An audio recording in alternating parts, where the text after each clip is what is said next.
Hello guys, welcome to code smasher. आज हम LeetCode का क्वेश्चन डिस्कस करेंगे, रिवर्स अ स्ट्रिंग। जहाँ पे हमको एक इनपुट दिया जाएगा स्ट्रिंग का, जो कि होगा एरे ऑफ कैरेक्टर एस। यहाँ पे हमको एक कंडीशन दी गई है, जो कि है कि हम जो भी इनपुट एरे मॉडिफाई करेंगे वो इन प्लेस होना चाहिए। इन प्लेस मतलब कि हम कोई भी एक्सटर्नल रिजल्ट एरे यूज़ नहीं करेंगे, और जो हमारा स्पेस कॉम्प्लेक्सिटी है वो बिग ओ ऑफ 1 होना चाहिए। मतलब कोई भी एक्स्ट्रा मेमोरी या कुछ भी हमको एक्सटर्नल कुछ भी यूज़ नहीं करना है। तो पहला सोल्यूशन क्या हो सकता है इसका? हम एक इनबिल्ट मेथड यूज़ कर सकते हैं जो भी हमारा एरे में होता है, दैट इज़ रिवर्स। तो अगर हम इसको डायरेक्ट रिटर्न करके देखेंगे, रिवर्स मेथड हम यूज़ कर सकते हैं, और हम इसको अगर रन करेंगे तो हम देखते हैं कि ये एक्सेप्ट करेगा नहीं करेगा सोल्यूशन।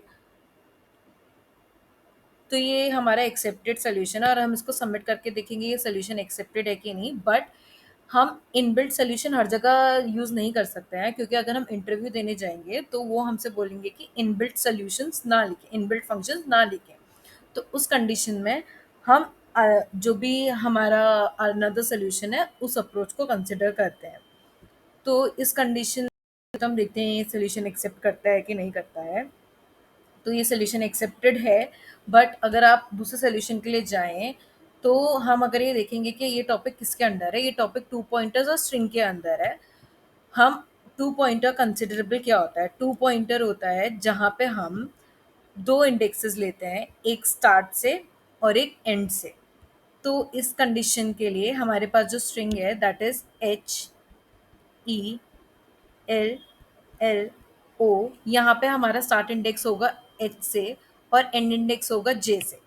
तो जब हम ये कंसिडर करेंगे ये एक पर्टिकुलर स्ट्रिंग, हम यहाँ से हमने ज़ीरोथ इंडेक्स से शुरू करा, और J हम लेंगे हमारा जो भी हमारा स्ट्रिंग का लेंथ होगा, और माइनस माइनस वन होगा, जब क्योंकि वो हमारे को लास्ट इंडेक्स देगा। जब हमने देखा कि अगर हम इसको लॉजिकली सोचे तो हमें क्या करना चाहिए, टू पॉइंटर कंसिडर ना करें अभी हम, तो हमको क्या करना चाहिए?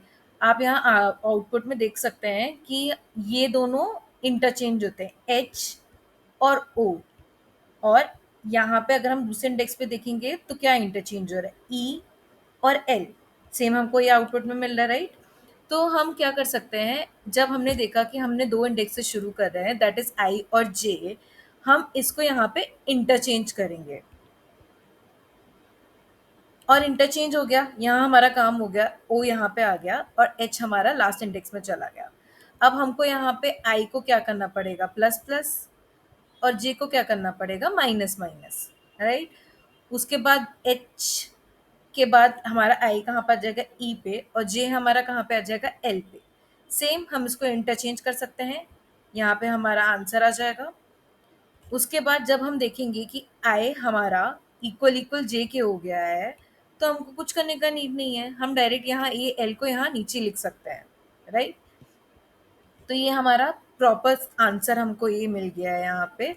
बट एक अगर आप कंडीशन देखेंगे कि हमको ये वाला जो पर्टिकुलर सिनेरियो है कि आई और जे का क्या चीज़ हमको कॉम्बिनेशन में चलना पड़ेगा, या अगर हम इसको एज अ कोड पे कैसे लिख पाएंगे?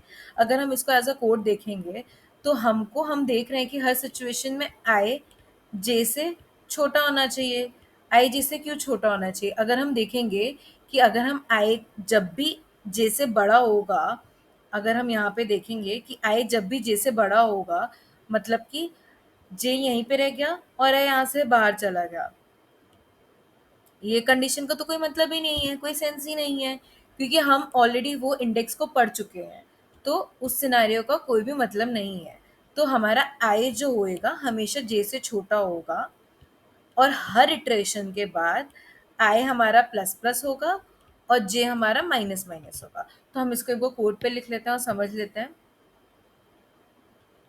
हमको पहले दो इंडेक्सेस लेने पड़ेंगे, आई इज इक्वल टू 0 और दूसरा इंडेक्स होगा जे इज इक्वल टू जो हमारा एरे का लेंथ होगा। अभी हमारा यहाँ एस है एज इनपुट, और -1 जो हमारा लास्ट इंडेक्स देगा। और ये लूप हमारा कब तक चलना चाहिए? जब तक आई जे से छोटा है। उसके बाद हमको क्या करना है? हमको ये पता है कि आई हमको प्लस प्लस करना है और जे हमको माइनस माइनस करना है। ये हो गया। अब हम दो तरीके से इसको इंटरचेंज कर सकते हैं, या तो एक हम टेम्परेरी वेरिएबल ले सकते हैं, डायरेक्ट यहाँ पे ऐसे हम टेम्परेरी वेरिएबल लेके उसको इंटरचेंज कर सकते हैं, या ईजिएस्ट तो नहीं, ईजिएस्ट वे से हम क्या लिख सकते हैं इसको, या ये वन लाइन पे हम कैसे लिख सकते हैं, i इज इक्वल टू जे और i इज इक्वल टू,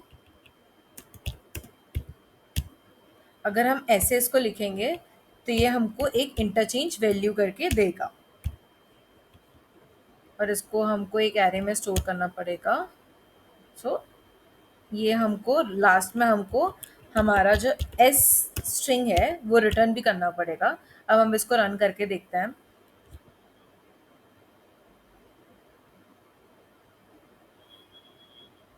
तो यहाँ पे एक गलती हुई है जो कि हमारा एक्सपेक्टेड आउटपुट नहीं दे रही है हमको। ओके, यहाँ पे मैंने आई मिस कर दिया है।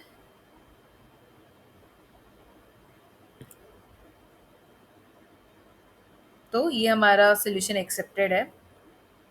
तो एक बार जब तक ये सोल्यूशन सबमिट हो रहा है मैं आपको दोबारा समझा देती हूँ। हमने यहाँ पे क्या अप्रोच लिया है, हमने आई लिया है जीरोथ इंडेक्स से और जे लिया है लास्ट इंडेक्स से, और हम उसको रीड करते जा रहे हैं जब तक आई हमारा जे से छोटा रहेगा, और हम उन दोनों वैल्यूज़ को इंटरचेंज कर देंगे, और आई को हम प्लस प्लस करेंगे क्योंकि हम जीरोथ इंडेक्स से आगे को जाना चाहते हैं, और जे इंडेक्स को माइनस माइनस करेंगे क्योंकि हम ऑलरेडी लास्ट इंडेक्स में और हमको जीरोथ की तरफ आना है, और लास्ट में इंटरचेंज होने के बाद हम एस को रिटर्न कर देंगे, और ये हमारा सोल्यूशन एक्सेप्टेड है। हम देख सकते हैं कि हमने दो तरीके से इसको सॉल्व करा है। तो हम ऐसे ही कंटिन्यू करेंगे दूसरे क्वेश्चंस के साथ। Thank you.